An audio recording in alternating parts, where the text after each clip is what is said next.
You're listening to the audio production of 3 Missing Days by Colleen Coble, published by Thomas Nelson and read by Devon O'Day. For my cousin, Mike Fordyce. Thanks for all the help with nuclear material. You rock. 1. I know what you did. The muffled voice on her phone raised the hair on the back of Gail Briscoe's head, and she swiped the perspiration from her forehead with the back of her hand. Look, I've reported these calls. Don't call me again.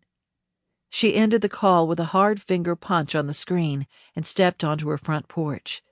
The late May Alabama air wrapped her in a blanket of heat and humidity, and she couldn't wait to wash it off. She should have left the light on before she went for a pre-dawn run. The darkness pressing against her isolated home sent a shudder down her back, and she fumbled her way inside. Welcome light flooded the entry, and she locked the door and the deadbolt with a decisive click that lifted her confidence. She stared at the number on the now silent phone. The drugstore again. Though there weren't many payphones around anymore, the old soda shop and drugstore still boasted a heavy black phone installed back in the 60s. The caller always used it, and so far no one had seen who was making the calls. The payphone was located off an alley behind the store by a dumpster, so it was out of sight. The guy's accusation was getting old. Counting today, this made 7 calls with the same message. Could he possibly know about the investigation?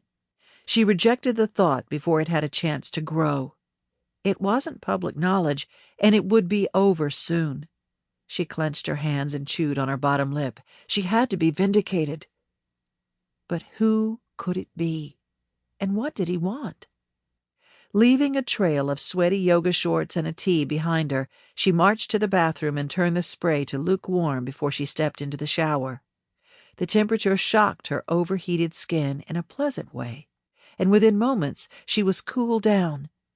She increased the temperature a bit and let the water sluice over her hair. As she washed, she watched several long strands of brown hair swirl down the drain as she considered the caller's accusation. The police had promised to put a wiretap on her phone, but so far the guy hadn't stayed on the phone long enough for a trace to work. And it was Gail's own fault. She should have talked with him more to string out the time. She dried off and wrapped her hair in a turban, then pulled on capris and a top. Her phone vibrated again. She snatched it up and glanced at the screen.